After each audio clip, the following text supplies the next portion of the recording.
Price lord. ಯೇಸು ಕ್ರಿಸ್ತನ ಹೆಸರಿನಲ್ಲಿ ಜಯದ ವಾಕ್ಯ ಈ ಕಾರ್ಯಕ್ರಮಕ್ಕೆ ನಿಮ್ಮನ್ನು ಸ್ವಾಗತಿಸ್ತಾ ಇದ್ದೇನೆ. ಬನ್ನಿ, ಇವತ್ತಿನ ದಿನವು ಕರ್ತನಿಂದ ನೇಮಿಸಲ್ಪಟ್ಟಿದೆ. ಇದರಲ್ಲಿ ನಾವು ಆನಂದ ಪಡೋಣ, ಸಂತೋಷ ಪಡೋಣ. ಸಂತೋಷ ಆನಂದದೊಡನೆ ನಾವು ತಂದೆಯ ದೇವರನ್ನು ಆರಾಧಿಸುವ, ಸ್ತುತಿಸುವ, ಮಹಿಮೆ ಪಡಿಸುವ. ನಿಮ್ಮ ಕಷ್ಟ, ಸಂಕಟ, ದುಃಖ, ನೋವು, ಚಿಂತೆ, ಬಾಧೆ ಅಥವಾ ಯಾವುದೊಂದು ಪರಿಸ್ಥಿತಿ ನೀವು ಇರುವುದಾದರೆ ಭಯಪಡಬೇಡ್ರಿ. ದೇವರ ವಾಕ್ಯದ ಒಂದಿಗೆ ನಾವು ಕರ್ತನನ್ನು ಆರಾಧಿಸುವ. ಓಕೆ, ಮೊದಲು ಆರಾಧಿಸುವ, ಮತ್ತು ನಾವು ದೇವರ ವಾಕ್ಯವನ್ನು ಧ್ಯಾನ ಮಾಡುವ. Thank you father lord. ತಂದೆ ಬೆಳಗಾಗಿ ಸ್ತೋತ್ರ ಸ್ವಾಮಿ. Thank you.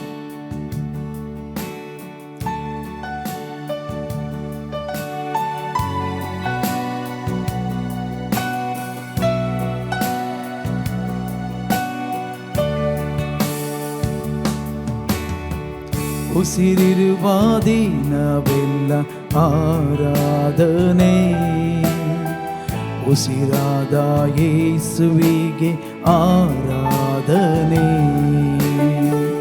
ಉಸಿರಿರುವ ದಿನವೆಲ್ಲ ಆರಾಧನೆ, ಉಸಿರಾದ ಯೇಸುವಿಗೆ ಆರಾಧನೆ. ಆರಾಧನೆ ಅಪ್ಪ, ಆರಾಧನೆ ಯೇಸುವೆ, ಆರಾಧನೆ ಆತ್ಮನೇ, ಆರಾಧನೆ. ಆರಾಧನೆ ಅಪ್ಪ, ಆರಾಧನೆ ಯೇಸುವೆ, ಆರಾಧನೆ ಆತ್ಮನೇ, ಆರಾಧನೆ. ನನ್ನ ಬಲವೇ ಆರಾಧನೆ, ನನ್ನ ದುರ್ಗವೇ ಆರಾಧನೆ. ನನ್ನ ಬಲವೇ ಆರಾಧನೆ, ನನ್ನ ದುರ್ಗವೇ ಆರಾಧನೆ. ಆರಾಧನೆ ಅಪ್ಪ, ಆರಾಧನೆ ಯೇಸುವೆ, ಆರಾಧನೆ ಆತ್ಮನೇ, ಆರಾಧನೆ. ಆರಾಧನೆ ಅಪ್ಪ, ಆರಾಧನೆ ಯೇಸುವೆ, ಆರಾಧನೆ ಆತ್ಮನೇ, ಆರಾಧನೆ. ನನ್ನ ಬಂಡೆಯೇ ಆರಾಧನೆ, ನನ್ನ ಕೋಟೆಯೇ ಆರಾಧನೆ.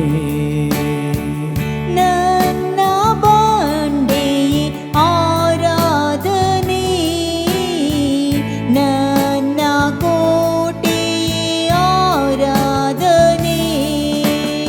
ಆರಾಧನೆ ಅಪ್ಪ, ಆರಾಧನೆ ಯೇಸುವೆ, ಆರಾಧನೆ ಆತ್ಮನೇ, ಆರಾಧನೆ. ಆರಾಧನೆ ಅಪ್ಪ, ಆರಾಧನೆ ಯೇಸುವೆ, ಆರಾಧನೆ ಆತ್ಮನೇ, ಆರಾಧನೆ. ಆರಾಧನೆ ಅಪ್ಪ, ಆರಾಧನೆ ಯೇಸುವೆ, ಆರಾಧನೆ ಆತ್ಮನೇ, ಆರಾಧನೆ. ದೇವರ ನಾಮಕ್ಕೆ ಸ್ತೋತ್ರವಾಗಲಿ. ಇವತ್ತು ನಾವು ಧ್ಯಾನಕ್ಕೆ ತೆಗೆದುಕೊಂಡಂತಹ ದೇವರ ವಾಕ್ಯದ ಭಾಗ ಅಪೊಸ್ತಲ ಪೌಲನು ಕೊಲೊಸ್ಸೆಯರಿಗೆ ಬರೆದ ಪತ್ರಿಕೆ. ಕೊಲೊಸ್ಸೆಯರಿಗೆ ಬರೆದ ಪತ್ರಿಕೆ 2ನೇ ಅಧ್ಯಾಯ 8, 9, 10. ಕೊಲೊಸಿಯನ್ 2 ಚಾಪ್ಟರ್ 8, 9, 10. ಕ್ರಿಸ್ತನನ್ನು ಅನುಸರಿಸದೆ ಮನುಷ್ಯರ ಸಂಪ್ರದಾಯಗಳನ್ನು, ಪ್ರಾಪಂಚಿಕ ಬಾಲಬೋಧೆಯನ್ನು ಅನುಸರಿಸುವರು ನಿಮ್ಮಲ್ಲಿ ಬಂದು ಮೋಸವಾದ ನಿರರ್ಥಕ ತತ್ವಜ್ಞಾನ ಬೋಧನೆಯಿಂದ ನಿಮ್ಮ ಮನಸ್ಸನ್ನು ಕೆಡಿಸಿ ನಿಮ್ಮನ್ನು ವಶ ಮಾಡಿಕೊಂಡರೂ ಎಚ್ಚರಿಕೆಯಾಗಿರಿ.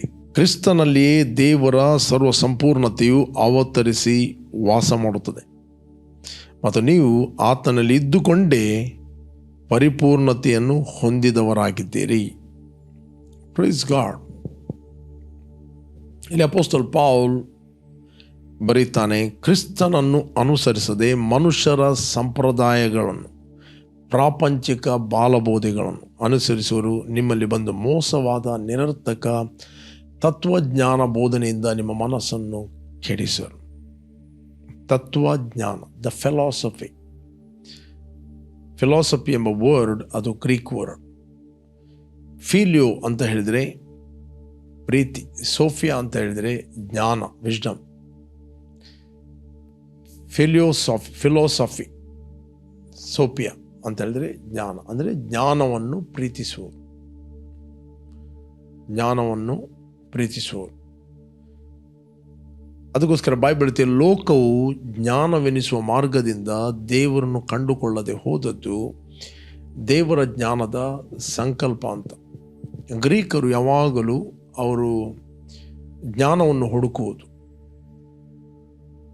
ಓಕೆ, ಅವರಿಗೆ ಈ ಕ್ರಿಸ್ತನ ವಿಷಯವಾದ ಸುವಾರ್ತೆ ಅದೊಂದು ಹುಚ್ಚು ಮಾತು. ಬೈಬಲ್ ಹೇಳುತ್ತದೆ, ಪ್ರಾಕೃತ ಮನುಷ್ಯನು ದೇವರಾತ್ಮನ ವಿಷಯಗಳನ್ನು ಬೇಡವೆನ್ನುತ್ತಾನೆ, ಯಾಕಂದರೆ ಅವು ಅವನಿಗೆ ಹುಚ್ಚು ಮಾತಾಗಿ ತೋರುತ್ತವೆ. ದೇ ಆರ್ ಫೂಲಿಶ್ನೆಸ್, ಹುಚ್ಚು ಮಾತಾಗಿ ತೋರುತ್ತದೆ.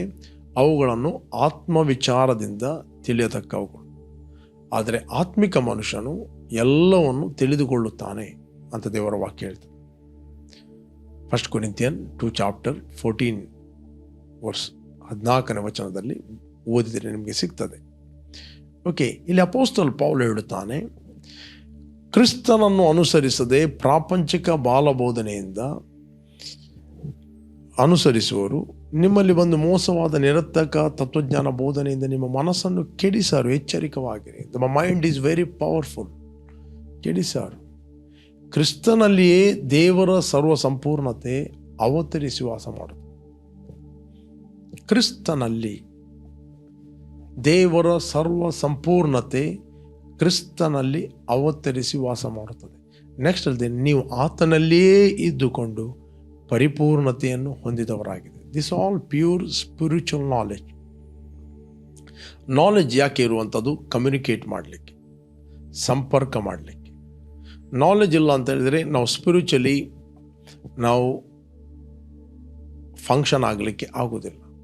ಕ್ರಿಸ್ತನಲ್ಲಿ ಅಂತ ಹೇಳಿದರೆ, ಕ್ರಿಸ್ತನಲ್ಲಿ ದೇವರ ಸರ್ವ ಸಂಪೂರ್ಣತೆ ಅಂದರೆ ದೇವರ ನೇಚರ್, ದೇವರ ಗಾಡ್ ಹೆಡ್ ಅಂದರೆ ದೈವಿಕತ್ವ, ಆತನ ದೈವತ್ವ ಎಲ್ಲವೂ ಅದು ಕ್ರಿಸ್ತನಲ್ಲಿ ಅಡಕವಾಗಿದೆ.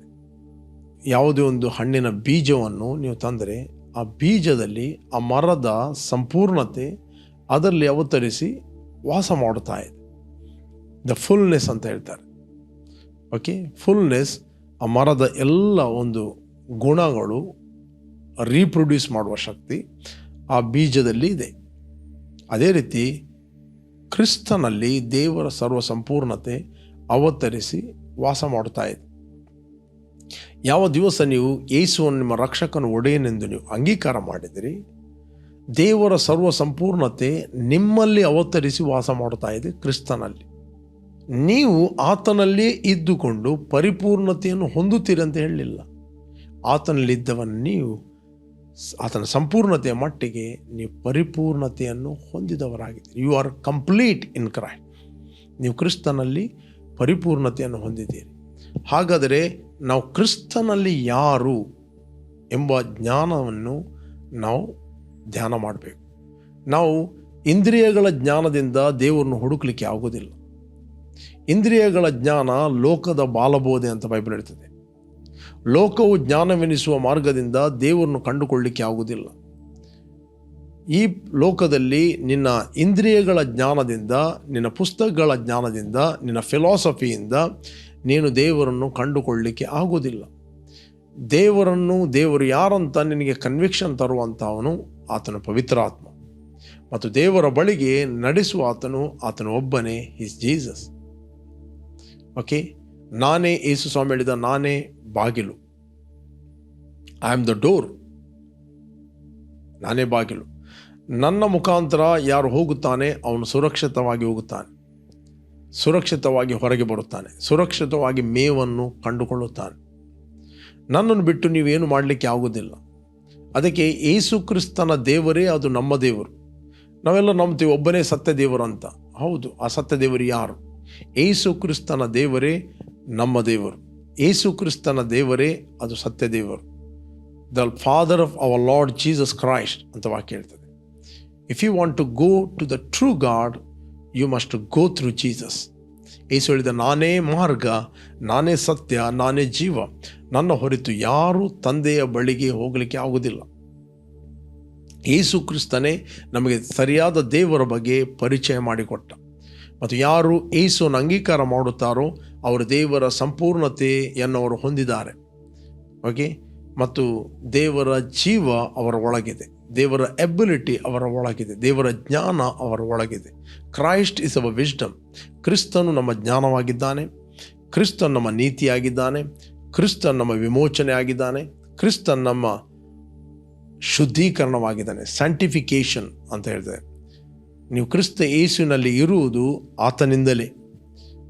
1 ಕೊರಿಂಥ 30 1 ಕೊರಿಂಥ 1:30 ಹೇಳ್ತದೆ, ನೀವು ಕ್ರಿಸ್ತ ಯೇಸುವಿನಲ್ಲಿ ಇರುವುದು ಆತನಿಂದಲೇ.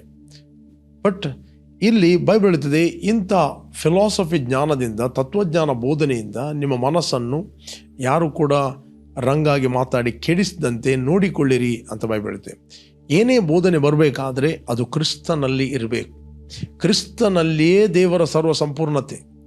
ಪಾಸ್ಟರ್, ಕ್ರಿಸ್ತನಲ್ಲಿ ಮಾತ್ರ ಅಲ್ಲ, ಬೇರೆ ಅನೇಕ ಸಂಗತಿಗಳಿವೆ ಅಂತ ಹೇಳಿದ್ರೆ ಮಾರ್ಕ್ ದಟ್ ಪರ್ಸನ್. ಓಕೆ, ಕ್ರಿಸ್ತನನ್ನು ಬಿಟ್ಟು ಬೇರೆ ಯಾವುದಿಲ್ಲ. ಕ್ರಿಸ್ತನಲ್ಲಿ ಎಲ್ಲವೂ ಅಡಗಿಕೊಂಡಿದೆ. ಕ್ರಿಸ್ತನಲ್ಲಿ ದೇವರ ಸರ್ವ ಸಂಪೂರ್ಣತೆ ಅಡಗಿಕೊಂಡಿದೆ. ನಾವು ಆತನಲ್ಲಿ ಇದ್ದೇ ಪರಿಪೂರ್ಣತೆಯನ್ನು ಹೊಂದಿದ್ದೇವೆ. ನಾವು ಆತನಲ್ಲಿ ಇದ್ದುಕೊಂಡು ನೀತಿವಂತರಾಗಿದ್ದೇವೆ. ನಾವು ಆತನಲ್ಲಿ ಇದ್ದುಕೊಂಡು ಪರಲೋಕದ ರಾಯಭಾರಿಗಳಾಗಿದ್ದೇವೆ. ನಾವು ಆತನಲ್ಲಿ ಇದ್ದುಕೊಂಡು ದೇವರ ಮಕ್ಕಳಾಗಿದ್ದೇವೆ. ನಾವು ಆತನಲ್ಲಿ ಇದ್ದುಕೊಂಡು ಪರಲೋಕ ಸಂಸ್ಥಾನದವರಾಗಿದ್ದೇವೆ. ನಾವು ಆತನಲ್ಲಿ ಇದ್ದುಕೊಂಡು ಅಂಧಕಾರದ ದೊರೆತನದಿಂದ ಬಿಡುಗಡೆಯಾಗಿ ತನ್ನ ಕುಮಾರನ ರಾಜ್ಯದ ಒಳಗೆ ನಾವು ಸೇರಿದ್ದೇವೆ. ನಾವು ಆತನಲ್ಲಿ ಇದ್ದುಕೊಂಡು ಕತ್ತಲೆಯೊಳಗಿಂದ ಬಿಡಿಸಿ ತನ್ನ ಆಶ್ಚರ್ಯಕರವಾದ ಬೆಳಕಿನಲ್ಲಿ ಸೇರಿಸಿದ ಆತನ ಗುಣಾತಿಶಯಗಳನ್ನು, ಆತನ ನೇಚರನ್ನು ಪ್ರಕಟಿಸೋದಕ್ಕೋಸ್ಕರ, ಪ್ರಸಿದ್ಧಪಡಿಸೋದಕ್ಕೋಸ್ಕರ, ಸಾರುವುದಕ್ಕೋಸ್ಕರ, ಆತನ ಸ್ತುತಿ ಮಾಡೋದಕ್ಕೋಸ್ಕರ ನಾವು ರಾಜ್ಯವಂಶಸ್ಥರಾದ ಯಾಜಕರು, ಮೀಸಲಾದ ಜನ, ಸ್ವಕೀಯ ಪ್ರಜೆ ನಾವಾಗಿದ್ದೇವೆ. Praise God, ನಾವಾಗಿದ್ದೇವೆ. ಪ್ರಿಯರೇ, ಯಾವಾಗಲೂ ನೀವು ಮೆಡಿಟೇಟ್ ಮಾಡಿರಿ. ನೀವು ಯೇಸುವನ್ನು ಅಂಗೀಕಾರ ಮಾಡಿರುವುದಾದರೆ ಕ್ರಿಸ್ತನು ನಿಮ್ಮ ಒಳಗೆ ವಾಸ ಮಾಡ್ತಾ ಇದ್ದ. ದೇವರ ಸರ್ವ ಸಂಪೂರ್ಣತೆ ನಿಮ್ಮ ಒಳಗಿದೆ. ಇನ್ನು ಮುಂದೆ ಜೀವಿಸುವ ನಾನಲ್ಲ, ಅಪೊಸ್ತಲ ಪೌಲ್ ಹೇಳ್ತಾನೆ, ಕ್ರಿಸ್ತನಲ್ಲಿ ಜೀವಿಸ್ತಾನೆ. 2 ಸ್ಕ್ರಿಪ್ಚರ್ಗಳನ್ನ ನಿಮಗೆ ತೋರಿಸ್ತೇನೆ. ನಂಬರ್ 1, ಕೊಲೋಸಿಯನ್ 1:27. ಅನ್ಯ ಜನಗಳ ವಿಷಯವಾದ ಈ ಮರ್ಮದ ಮಹಿಮಾತಿಶಯವು ಎಷ್ಟೆಂಬುದನ್ನು ಅನ್ಯ ಜನಗಳ ವಿಷಯವಾದ ಈ ಮರ್ಮದ ಮಹಿಮಾತಿಶಯವು ಎಷ್ಟೆಂಬುದನ್ನು ದೇವರು ತನ್ನ ಜನರಿಗೆ ತಿಳಿಸಲಿಕ್ಕೆ ಮನಸ್ಸು ಮಾಡಿಕೊಂಡನು. ಈ ಮರ್ಮವು ಏನೆಂದರೆ, ಕ್ರಿಸ್ತನು ನಿಮ್ಮಲ್ಲಿ ಇದ್ದು ಪ್ರಭಾವದ ನಿರೀಕ್ಷೆಗೆ ಆಧಾರಭೂತನಾಗಿರುವುದೇ. The Christ is in you, the hope of glory. Christ lives in you. ಕ್ರಿಸ್ತನು ನಿಮ್ಮಲ್ಲಿತ್ತು. ಕ್ರಿಸ್ತನು ಪರಲೋಕದಲ್ಲಿ ಯಾವುದೇ ಚರ್ಚ್ ಕಟ್ಟಡದಲ್ಲಿ ಇದ್ದು ಅಂತ ಹೇಳುವುದಿಲ್ಲ. ಕ್ರಿಸ್ತನು ನಿಮ್ಮಲ್ಲಿ ಇದ್ದು ಪ್ರಭಾವದ ನಿರೀಕ್ಷೆಗೆ ಆಧಾರಭೂತನಾಗಿದ್ದಾನೆ. Christ is in you.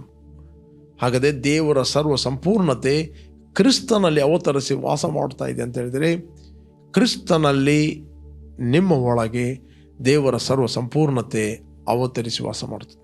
ನೀವು ಮತ್ತು ಆತನಲ್ಲಿಯೇ ಇದ್ದುಕೊಂಡು, ಅಂದರೆ ಕ್ರಿಸ್ತನಲ್ಲೇ ಇದ್ದುಕೊಂಡು ಪರಿಪೂರ್ಣತೆಯನ್ನು ಹೊಂದಿದ್ದೀರಿ. You are complete in Christ.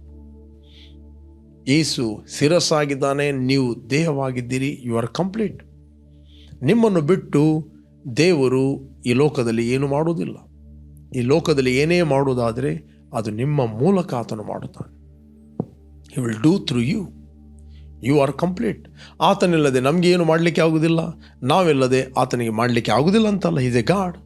But ಆತನು ಏನು ಮಾಡೋದಿಲ್ಲ, ಆತನು ಏನು ಮಾಡೋದಿಲ್ಲ. Praise God. ಯಾಕಂದರೆ ಈ ಭೂಲೋಕದಲ್ಲಿ ದೇಹವಾಗಿ ನೀವಿದ್ದೀರಿ, ಶಿರಸ್ಸಾಗಿ ನಿಮ್ಮ ಪರವಾಗಿ ಕ್ರಿಸ್ತನು ಪರಲೋಕದಲ್ಲಿದ್ದಾನೆ. ಕ್ರಿಸ್ತನು ನಿಮ್ಮಲ್ಲಿ ಜೀವಿಸ್ತಾನೆ ಭೂಲೋಕದಲ್ಲಿ. ನೀವು ಕ್ರಿಸ್ತನಲ್ಲಿ ಪರಲೋಕದಲ್ಲಿದ್ದೀರಿ. ಸತ್ಯದ ಕ್ರಿಸ್ತನನ್ನು ಬದುಕಿಸಿ ಪರಲೋಕದೊಳಗೆ ಸಕಲ ರಾಜ್ಯತ್ವ, ಅಧಿಕಾರ, ಮಹತ್ವ, ಪ್ರಭುತ್ವಾದಿಗಳ ಮೇಲೆ ಈ ಲೋಕದಲ್ಲಿ ಮಾತ್ರವಲ್ಲದೆ ಬರುವ ಲೋಕದಲ್ಲಿ ಸಹ ಹೆಸರುಗೊಂಡಾರ ಎಲ್ಲರ ಮೇಲೆ ತನ್ನ ಬಲಗಡೆಯಲ್ಲಿ ಕೂಡಿಸಿಕೊಂಡನು. ಕ್ರಿಸ್ತ ಯೇಸುವಿನಲ್ಲಿರುವ ನಮ್ಮನ್ನು ಸಹ ಪರಲೋಕದಲ್ಲಿ ಆತನೊಂದಿಗೆ ಕೂಡಿಸಿದ್ದಾನೆ ಅಂತ ಬೈಬಲ್ ಹೇಳ್ತದೆ. ಅದರ ಅರ್ಥ ಕ್ರಿಸ್ತನಲ್ಲಿ ನಾವು ಪರಲೋಕದಲ್ಲಿ ಆಲ್ರೆಡಿ ಇದ್ದೇವೆ. ಕ್ರಿಸ್ತನು ನಮ್ಮಲ್ಲಿ ಭೂಲೋಕದಲ್ಲಿ ಇದ್ದು ಚಲಿಸ್ತಾನೆ. ನಿಮ್ಮ ಮೂಲಕ ಆತನು ಚಲಿಸ್ತಾನೆ. ಅದಕ್ಕೋಸ್ಕರ ಬೈಬಲ್ ಹೇಳ್ತದೆ, ನಮ್ಮ ಅಂಗಗಳು ನಮ್ಮ ಅಂಗಗಳಲ್ಲ, ನಮ್ಮ ಅಂಗಗಳು ಕ್ರಿಸ್ತನ ಅಂಗಗಳಾಗಿದೆ. ನಿಮಗೆ ಗೊತ್ತಿಲ್ಲೋ? 1 ಕೊರಿಂಥ 6:15 ನಿಮ್ಮ ದೇಹಗಳು ಕ್ರಿಸ್ತನ ಅಂಗಗಳಾಗಿವೆ ಎಂಬುದು ನಿಮಗೆ ತಿಳಿಯದು. ಹೀಗಿರಲಾಗಿ ಕ್ರಿಸ್ತನ ಅಂಗಗಳಾಗಿರುವಂಥವುಗಳನ್ನು ತೆಗೆದುಬಿಟ್ಟು ಸೂಳೆಯ ಅಂಗಗಳಾಗಿ ಮಾಡಬಹುದು, ಎಂದಿಗೂ ಮಾಡಬಾರದು. ಈ ದೇಹ ಎಂಬುವಂಥದ್ದು ಕ್ರಿಸ್ತನ ದೇಹವಾಗಿದೆ. ಕ್ರಿಸ್ತನು ಇದರಲ್ಲಿ ವಾಸ ಮಾಡುತ್ತಾ ಇದ್ದಾನೆ. ನಿಮ್ಮ ಕಣ್ಣುಗಳು ನಿಮ್ಮದಲ್ಲದು, ಕ್ರಿಸ್ತನದ್ದು. ನಿಮ್ಮ ಹಾರ್ಟ್ ಅದು ನಿಮ್ಮದಲ್ಲದು, ಕ್ರಿಸ್ತನದ್ದು. ನಿಮ್ಮ ನರಗಳು, ನಿಮ್ಮ ಎಲುಬುಗಳು, ನಿಮ್ಮ ಕಿವಿಗಳು, ನಿಮ್ಮ ಸ್ಕಿನ್ ಅದು ನಿಮ್ಮದಲ್ಲ, ಅದು ಕ್ರಿಸ್ತನದು. ಯಾವಾಗಲೂ ನೀವು ಮೆಡಿಟೇಟ್ ಮಾಡಿ, Christ is in me the hope of glory. ಕ್ರಿಸ್ತನು ನನ್ನಲ್ಲಿ ಇದ್ದು ಪ್ರಭಾವದ ನಿರೀಕ್ಷೆಗೆ ಆಧಾರನಾಗಿದ್ದಾನೆ. ಕ್ರಿಸ್ತನು ನನ್ನಲ್ಲಿ ಜೀವಿಸ್ತಾನೆ, ಕ್ರಿಸ್ತನ್ ನನ್ನಲ್ಲಿ ವಾಸ ಮಾಡುತ್ತಾನೆ. ನನ್ನ ಅಂಗಗಳು ಕ್ರಿಸ್ತನ ಅಂಗಗಳಾಗಿದೆ. ನನ್ನ ದೇಹದ ಎಲ್ಲ ಆರ್ಗನ್ಗಳು ಕ್ರಿಸ್ತನ ಆರ್ಗನ್ಗಳಾಗಿದೆ. ನನ್ನ ದೇಹದ ಕಿಡ್ನಿ, ನನ್ನ ಹಾರ್ಟ್, ನನ್ನ ಕಣ್ಣುಗಳು ಅದು ಕ್ರಿಸ್ತನ ಅಂಗಗಳಾಗಿದೆ. ಈ ಕ್ರಿಸ್ತನ ಅಂಗಗಳನ್ನು ನಾನು ಯಾವತ್ತೂ ಬೀಡಿ ಸಿಗರೇಟಿಗೆ ಕೊಡುವುದಿಲ್ಲ. ಕ್ರಿಸ್ತನ ಅಂಗಗಳನ್ನು ಸೂಳೆಗೆ ನಾನು ಕೊಡುವುದಿಲ್ಲ. ನಾನು ಕ್ರಿಸ್ತನ ಅಂಗಗಳನ್ನು ಕೆಟ್ಟದಕ್ಕೆ ಸಾಧನವಾಗಿ ನಾನು ಉಪಯೋಗಿಸ್ತಿಲ್ಲ. ಕ್ರಿಸ್ತನ ಅಂಗಗಳನ್ನು ದೇವರ ಮಹಿಮೆಗೋಸ್ಕರ ನಾನು ಉಪಯೋಗಿಸ್ತೇನೆ. ಈ ಕೈಗಳು ನಿಮ್ಮ ಕೈಗಳಲ್ಲ, ಕ್ರಿಸ್ತನ ಕೈಗಳು. ಅದಕ್ಕೋಸ್ಕರ ಬೈಬಲ್ ಹೇಳ್ತೇನೆ, ನೀವು ನಂಬಿಕೆಯ ಮೂಲಕ ರೋಗಿಗಳ ಮೇಲೆ ಕೈ ಇಟ್ಟಾಗ ಅವರು ಸ್ವಸ್ಥತೆ ಹೊಂದುತ್ತಾರೆ. ಯಾಕೆ ಸ್ವಸ್ಥತೆ ಹೊಂದುತ್ತಾರೆ? ಇದು ಕೈಗಳು ಕ್ರಿಸ್ತನ ಕೈಗಳು. ಪ್ರಿಯರೇ, ಈ ಮರೆಯಾದ ಸಂಗತಿಗಳನ್ನು ನಾವು ಯಾವಾಗಲೂ ಮೆಡಿಟೇಟ್ ಮಾಡಬೇಕು. ಅಪೊಸ್ತಲ ಪೌಲ ಹೇಳ್ತಾನೆ, ಇನ್ನು ಮುಂದೆ ಜೀವಿಸುವ ನಾನಲ್ಲ, ಕ್ರಿಸ್ತನು ನನ್ನಲ್ಲಿ ಜೀವಿಸ್ತಾ ಇದ್ದಾನೆ. ಈಗ ಶರೀರದಲ್ಲಿ ಬದುಕಿರುವ ನಾನು ದೇವಕುಮಾರನ ನಂಬಿಕೆಯಲ್ಲಿ ನಾನು ಬದುಕುತ್ತೇನೆ. ನಾನು ದೇವರ ಕೃಪೆಯನ್ನು ವ್ಯರ್ಥ ಮಾಡುವುದಿಲ್ಲ. ಪ್ರಿಯರೇ, ಈ ಸತ್ಯಾಂಶಗಳನ್ನು ನೀವು ಮೆಡಿಟೇಟ್ ಮಾಡಿದಾಗ ನೀವು ಆತನಲ್ಲಿ ಪರಿಪೂರ್ಣತೆಯನ್ನು ಹೊಂದಿದವರಾಗಿದ್ದೀರಿ. ಓಕೆ, ಅದನ್ನು ಮುಟ್ಟಬೇಡ, ಅದನ್ನು ಹಿಡಿಬೇಡ, ಅದನ್ನು ಹಾಕಬೇಡ, ಅದನ್ನು ಹಾಕು ಎಂಬ ಬೋಧನೆಗಳಿಗೆ ಎಂಬ ನಿಬಂಧನೆಗಳಿಗೆ ನಿಮ್ಮನ್ನು ಒಳಗಾಗ ಮಾಡುವುದೇಕೆ? ಇಂಥ ಬೋಧನೆಗಳು ಸ್ವಕಲ್ಪಿತ ಆಚಾರವನ್ನು, ಅತಿ ವಿನಯವನ್ನು ಬೋಧಿಸ್ತದೆ ಹೊರತು ಶಾರೀರಿಕ ಇಚ್ಛೆಗಳನ್ನು ನಿಗ್ರಹಿಸುವುದರಲ್ಲಿ ಯಾವ ಪ್ರಯೋಜನಕ್ಕೆ ಬರುವುದಿಲ್ಲ ಅಂತ ಅಪೊಸ್ತಲ ಪೌಲ ಅಲ್ಲಿ ಕೆಳಗೆ ಹೇಳುತ್ತಾನೆ. ಓಕೆ, ಅಲ್ಲಿ ಕೊಲೋಸಿಯನ್ 2:20 ಪ್ರಾಪಂಚಿಕ ಬಾಲಬೋಧೆಯ ಪಾಲಿಗೆ ನೀವು ಕ್ರಿಸ್ತನಿಗೆ ಸತ್ತವರಾಗಿದ್ದ ಮೇಲೆ ಇನ್ನು ಪ್ರಾಪಂಚಿಕರಾಗಿ ಬದುಕುವರಂತೆ ಮನುಷ್ಯ ಕಲ್ಪಿತ ಆಜ್ಞೆಗಳನ್ನು, ಉಪದೇಶಗಳನ್ನು ಅನುಸರಿಸಿ ಇದನ್ನು ಹಿಡಿಯಬೇಡ, ಇದನ್ನು ರುಚಿ ನೋಡಬೇಡ, ಅದನ್ನು ಮುಟ್ಟಬೇಡ ಎನ್ನುವ ನಿಬಂಧನೆಗಳಿಗೆ ನಿಮ್ಮನ್ನು ಒಳಗಾಗ ಮಾಡಿಕೊಳ್ಳುವುದೇಕೆ? ಆ ಪದಾರ್ಥಗಳೆಲ್ಲವೂ ಬಳಸುವುದರಲ್ಲಿ ನಾಶವಾಗುತ್ತವೆ. ಅಂಥ ಉಪದೇಶಗಳು ಸ್ವಕಲ್ಪಿತ ಆಚಾರವನ್ನು, ಅತಿ ವಿನಯವನ್ನು, ದೇಹದಂಡನೆಯನ್ನು ಬೋಧಿಸುತ್ತಾ ಹೆಸರಿಗೆ ಮಾತ್ರ ಜ್ಞಾನವೆನಿಸಿಕೊಳ್ಳುತ್ತವೆ ಅಲ್ಲದೆ ಶಾರೀರಿಕ ಇಚ್ಛೆಗಳನ್ನು ನಿಗ್ರಹಿಸುವುದರಲ್ಲಿ ಯಾವ ಪ್ರಯೋಜನಕ್ಕೆ ಬರುವುದಿಲ್ಲ. ಶಾರೀರಿಕ ಇಚ್ಛೆಗಳನ್ನು ನಿಗ್ರಹಿಸುವುದರಲ್ಲಿ ಯಾವ ಪ್ರಯೋಜನಕ್ಕೆ ಬರುವುದಿಲ್ಲ. ಶಾರೀರಿಕ ಇಚ್ಛೆಗಳನ್ನು ಯಾವ ಪ್ರಯೋಜನಕ್ಕೆ ಬರುವುದಿಲ್ಲ. ಅಪೊಸ್ತಲ ಪೌಲ ಹೇಳ್ತಾನೆ, ಶಾರೀರಿಕ ಇಚ್ಛೆಗಳನ್ನು ನಿಗ್ರಹಿಸಬೇಕಾದರೆ ನಾವು ಕ್ರಿಸ್ತನಲ್ಲಿ ಏನಾಗಿದ್ದೇವೆ, ನಾವು ಕ್ರಿಸ್ತನಲ್ಲಿ ಪರಿಪೂರ್ಣತೆಯನ್ನು ಹೊಂದಿದ್ದೇವೆ, ನಾವು ಕ್ರಿಸ್ತನಲ್ಲಿ ನೂತನ ಸೃಷ್ಟಿಗಳು, ನಾವು ಕ್ರಿಸ್ತನಲ್ಲಿ ಪರಲೋಕದ ರಾಯಭಾರಿಗಳು, ನಾವು ಕ್ರಿಸ್ತನಲ್ಲಿ ಪರಲೋಕ ಸಂಸ್ಥಾನದವರು, ನಾವು ಕ್ರಿಸ್ತನಲ್ಲಿ ಜಯಶಾಲಿಗಳಿಗಿಂತ ಜಯಶಾಲಿಗಳು, ನಾವು ಕ್ರಿಸ್ತನಲ್ಲಿ ನಮ್ಮನ್ನು ಬಲಪಡಿಸುವ ಆತನಲ್ಲಿ ಇದ್ದುಕೊಂಡು ನಾವೆಲ್ಲವನ್ನು ಮಾಡಲು ಶಕ್ತರು, ಕ್ರಿಸ್ತನಲ್ಲಿ ಪರಲೋಕದ ಸಕಲ ಆತ್ಮೀಯ ಆಶೀರ್ವಾದಗಳನ್ನು ನಾವು ಹೊಂದಿದವರು, ಕ್ರಿಸ್ತನಲ್ಲಿ ವಿಶೇಷವಾದ ಕೃಪೆಯನ್ನು, ಜ್ಞಾನವನ್ನು, ಬುದ್ಧಿಯನ್ನು ಕೊಟ್ಟು ತನ್ನ ಕೃಪೆಯನ್ನು ನಾವು ಹೆಚ್ಚೆಚ್ಚಾಗಿ ಹೊಂದಿದವರು. ಆತನು ತನ್ನ ಕೃಪೆಯನ್ನು ಪ್ರಕಟಿಸ್ತಾನೆ. ಕ್ರಿಸ್ತನಲ್ಲಿ ನಾವು ಆರೋಗ್ಯದಲ್ಲಿ ನಡೆಯುತ್ತೇವೆ, ಕ್ರಿಸ್ತನಲ್ಲಿ ನಾವು ಜಯದಲ್ಲಿ ನಡೆಯುತ್ತೇವೆ, ಕ್ರಿಸ್ತನಲ್ಲಿ ನಾವು ಸಾಮರ್ಥ್ಯಗೊಂಡಿದ್ದೇವೆ, ಕ್ರಿಸ್ತನಲ್ಲಿ ನಾವು ಚುರುಕಾಗಿದ್ದೇವೆ, ಕ್ರಿಸ್ತನಲ್ಲಿ ದೇವರ ಜೀವವು ನಮ್ಮಲ್ಲಿ ಇದೆ. ಕ್ರಿಸ್ತನಲ್ಲಿ ನೀವು ಯಾರಾಗಿದ್ದೀರಿ, ಕ್ರಿಸ್ತನಲ್ಲಿ ನಿಮಗೆ ಏನು ಕೊಡಲ್ಪಟ್ಟೆ, ಕ್ರಿಸ್ತನಲ್ಲಿ ಏನು ಮಾಡಲು ಶಕ್ತರು, ಈ ಸತ್ಯಾಂಶಗಳನ್ನು ನೀವು ಮೆಡಿಟೇಟ್ ಮಾಡಿರಿ. ಕ್ರಿಸ್ತನಲ್ಲಿ ನಾವು ಪಾಪದ ಬಲಿಗೆ ಸತ್ತು ನೀತಿವಂತನಾಗಿ ಜೀವಿಸುವಂತೆ ನನ್ನ ಪಾಪಗಳನ್ನು ಆತನು ತಾನೇ ತನ್ನ ದೇಹದ ಮೇಲೆ ಹೊತ್ತುಕೊಂಡು ಹೋದನು. ಆತನ ಗಾಯಗಳಿಂದ ನನಗೆ ಗುಣವಾಯಿತು. ಯಾವಾಗ ಈ ಮಾತುಗಳು ನಿಮಗೆ ಪ್ರಕಟವಾಗುತ್ತವೆ, ಯಾವಾಗ ಈ ಮಾತುಗಳು ನಿಮಗೆ ಬೆಳಕಾಗುತ್ತದೆ, ಈ ಸುಳ್ಳಾದ ಜ್ಞಾನವನ್ನು ನೀವು ತಿರಸ್ಕಾರ ಮಾಡುತ್ತೀರಿ. ಇಲ್ಲ ಅಂತ ಹೇಳಿದ್ರೆ ಆ ಸುಳ್ಳಾದ ಪ್ರಾಪಂಚಿಕ ಜ್ಞಾನಕ್ಕೆ ನೀವು ವಶವಾಗುತ್ತೀರಿ. ಅದಕ್ಕೆ ಅಪೊಸ್ತಲ ಪೌಲ ಹೇಳ್ತದೆ, ಕ್ರಿಸ್ತನನ್ನು ಅನುಸರಿಸದೆ ಪ್ರಾಪಂಚಿಕ ತತ್ವಜ್ಞಾನ ಬೋಧನೆಯಿಂದ ಪ್ರಾಪಂಚಿಕ ಬಾಲ ಬೋಧನೆಯನ್ನು ಅನುಸರಿಸುವವರು, ಅಂದರೆ ಅವರು ಅದನ್ನು ನಂಬಿ ಅದನ್ನು ಫಾಲೋ ಮಾಡುವವರಿದ್ದಾರೆ. ಅದನ್ನು ಅನುಸರಿಸುವವರು ನಿರರ್ಥಕವಾದ, ಅಂದರೆ ಯಾವ ಕೆಲಸಕ್ಕೆ ಬಾರದ ತತ್ವಜ್ಞಾನ ಬೋಧನೆಯಿಂದ ನಿಮ್ಮ ಮನಸ್ಸನ್ನು ಕೆಡಿಸಾರು, ಎಚ್ಚರಿಕೆ. ಓಕೆ, ಮೋಸವಾದ ನಿರರ್ಥಕ ಅಂದರೆ no fruit, only knowledge. Okay, ತತ್ವಜ್ಞಾನ ಬೋಧನೆಯಿಂದ ನಿಮ್ಮ ಮನಸ್ಸನ್ನು ಕೆಡಿಸಾರು, ನಿಮ್ಮನ್ನು ವಶ ಮಾಡಿಕೊಂಡರು, ಎಚ್ಚರಿಕೆ ಆಗಿರಿ. ನಿಮ್ಮ ಮನಸ್ಸನ್ನು ಕೆಡಿಸಿ ಅಂದರೆ ರಾಂಗ್ ನಾಲೆಜ್, ನಿಮ್ಮನ್ನು ವಶ ಮಾಡಿಕೊಂಡರು, ಎಚ್ಚರಿಕೆ. ಹೇಳಿ, ಕ್ರಿಸ್ತನಲ್ಲಿಯೇ ದೇವರ ಸರ್ವ ಸಂಪೂರ್ಣತೆ ಅವತರಿಸಿ ವಾಸ ಮಾಡುತ್ತೆ. ನಾವು ಆತನಲ್ಲಿ ಇದ್ದುಕೊಂಡು ಪರಿಪೂರ್ಣತೆಯನ್ನು ಹೊಂದಿದ್ದೇವೆ. ಪ್ರೇರೆ, ಯಾರು ನೀವು ಫಸ್ಟ್ ಟೈಮ್ ವೀಕ್ಷಿಸ್ತಾ ಇದ್ದೀರಿ, ಇಷ್ಟವರಿಗೆ ಯೇಸುವನ್ನು ರಕ್ಷಕನ ಒಡೆಯನೆಂದು ನೀವು ಅಂಗೀಕಾರ ಮಾಡಲಿಲ್ಲ, this the right time. Call Jesus in your heart. ನಿಮ್ಮ ಹೃದಯದಲ್ಲಿ ನೀವು ಕರೆಯಿರಿ. ನೀವು ದೇವರ ಪರಿಪೂರ್ಣತೆಯನ್ನು ಹೊಂದುತ್ತೀರಿ. Okay, let's pray. Thank you Lord. ಭೂಮಿ ಆಕಾಶಗಳನ್ನು ಉಂಟು ಮಾಡಿದ ಸರ್ವಶಕ್ತನಾದ ತಂದೆ, ನಮ್ಮ ಪಾಪಗಳಿಗೋಸ್ಕರ ನಿನ್ನ ಒಬ್ಬನೇ ಮಗನಾದ ಯೇಸುವನ್ನು ನಮಗೋಸ್ಕರ ಕಳಿಸ್ತಿ. ಆತ ನನಗೋಸ್ಕರ ಸತ್ತು ಹೂಣಲ್ಪಟ್ಟು ಮೂರನೇ ದಿನ ಪುನರುತ್ಥಾನನಾದನೆಂದು ನಾನು ನನ್ನ ಹೃದಯದಲ್ಲಿ ನಂಬುತ್ತೇನೆ, ಬಾಯಿಂದ ಅರಿಕೆ ಮಾಡುತ್ತೇನೆ, ಯೇಸುವೆ ನನ್ನ ಕರ್ತನೆಂದು. Thank you lord. ನನಗೆ ಕ್ರಿಸ್ತನಲ್ಲಿ ಬಿಡುಗಡೆ ಆಯಿತು. ನೀನು ವಾಗ್ದಾನ ಮಾಡಿದ ಪವಿತ್ರಾತ್ಮ ವರವನ್ನು ನಂಬಿಕೆಯ ಮೂಲಕ ನಾನು ಹೊಂದುತ್ತೇನೆ. I am filled with a glory, filled with a joy, filled with a love of God. Thank you ತಂದೆ. ಪ್ರಾಪಂಚಿಕವಾದ ಬಾಲಬೋಧನೆಯನ್ನು ಅನುಸರಿಸದೆ ಕ್ರಿಸ್ತನಲ್ಲಿ ನಾನು ಯಾರಾಗಿದ್ದೆ, ನನಗೇನು ಕೊಡಲ್ಪಟ್ಟಿದ್ದೆ, ನಾನು ಏನು ಮಾಡಲು ಶಕ್ತನು ಎಂಬ ಸತ್ಯಾಂಶಗಳನ್ನು ಯಾವಾಗಲೂ ನಾವು ಧ್ಯಾನ ಮಾಡುವರಾಗಿದೆ. ಮತ್ತು ನಾವು ಕ್ರಿಸ್ತನಲ್ಲಿ ಪ್ರೀತಿಯಲ್ಲಿ, ಆರೋಗ್ಯದಲ್ಲಿ, ಜಯದಲ್ಲಿ ನಾವು ನಡೆಯುವರಾಗಿದ್ದೇವೆ. ಯೇಸು ನಾಮದಲ್ಲಿ ತಂದೆ, amen, amen, amen. Praise God. Okay, ಯಾರು ನೀವು ಬರ್ತ್ಡೇ ಮತ್ತು ವೆಡ್ಡಿಂಗ್ ಆ್ಯನಿವರ್ಸರಿಯನ್ನು ಸೆಲೆಬ್ರೇಟ್ ಮಾಡ್ತಾ ಇದ್ದೀರಿ, ನಿಮಗೋಸ್ಕರ ನಾವು ಪ್ರಾರ್ಥಿಸ್ತೇವೆ. Blessed happy birthday and blessed happy wedding anniversary. ತಂದೆ, ಯಾರು ಇವತ್ತು ಬರ್ತ್ಡೇ ಮತ್ತು ವೆಡ್ಡಿಂಗ್ ಆ್ಯನಿವರ್ಸರಿಯನ್ನು ಸೆಲೆಬ್ರೇಟ್ ಮಾಡ್ತಾ ಇದ್ದರು, ಅವರಿಗೋಸ್ಕರ ನಾವು ಪ್ರಾರ್ಥಿಸ್ತೇವೆ. ಇವರು ಫ್ರೂಟ್ಫುಲ್ ಆಗಲಿ, ಬ್ಲೆಸ್ ಆಗಲಿ, ಕೆಡುಕನೆಲ್ಲ ಕೈಗಳಿಂದ ಇವರನ್ನು ತಪ್ಪಿಸಿ ಕಾಪಾಡು. ನಿನ್ನ ಅಭಿಷೇಕ ಹಸ್ತವು ನಿರಂತರವಾಗಿ ಇವರ ಮೇಲೆ ಇರಲಿ ಎಂದು ನಾನು ಪ್ರಾರ್ಥಿಸ್ತೇನೆ. ಯೇಸು ನಾಮದಲ್ಲಿ ತಂದೆ, ಆಮೆನ್, ಆಮೆನ್. ಓಕೆ, ಜಯದ ವಾಕ್ಯ ಈ ಕಾರ್ಯಕ್ರಮವನ್ನು ಪ್ರತಿದಿನ ಬೆಳಿಗ್ಗೆ ಬಿಗ್ ಜೆ ಟಿವಿಯಲ್ಲಿ 7 ಗಂಟೆಯಿಂದ 7:30ಕ್ಕೆ ವೀಕ್ಷಿಸಿರಿ. 7:30ರಿಂದ 8 ಗಂಟೆ ಇದೇ ಕಾರ್ಯಕ್ರಮವನ್ನು ರಿಪೀಟ್ ಆಗಿ ನಮ್ಮ ಯೂಟ್ಯೂಬ್ ಚಾನಲಲ್ಲಿ ನೀವು ವೀಕ್ಷಿಸ್ಬೋದು. ನಮ್ಮ YouTube channel faster Roshan Lobo, word of victory church, Udupi.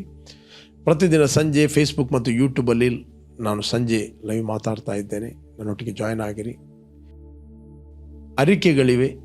wordofvictory.in ಅಂತ ನೀವು ವೆಬ್ಸೈಟಿಗೆ ಹೋದರೆ ನಿಮಗೆ 4 ಭಾಷೆಯಲ್ಲಿ ಅರಿಕೆ ಸಿಗ್ತದೆ. ಅದರಲ್ಲಿ ಸ್ಪೀಕ್ ಲೈಫ್ ಅಂತ ನೀವು ಕ್ಲಿಕ್ ಮಾಡಿದರೆ ನಿಮಗೆ ಈ 4 ಅರಿಕೆಗಳು ಸಿಗ್ತವೆ: Kannada, English, Hindi, Konkani. Okay, continue ಆಗಿ ನಿರಂತರವಾಗಿ ಜಯದ ವಾಕ್ಯ ಈ ಕಾರ್ಯಕ್ರಮವನ್ನು ಬಿಗ್ ಜೆ ಟಿವಿಯಲ್ಲಿ ನೀವು ವೀಕ್ಷಿಸಿರಿ. You are bless. Jesus loves you. Amen.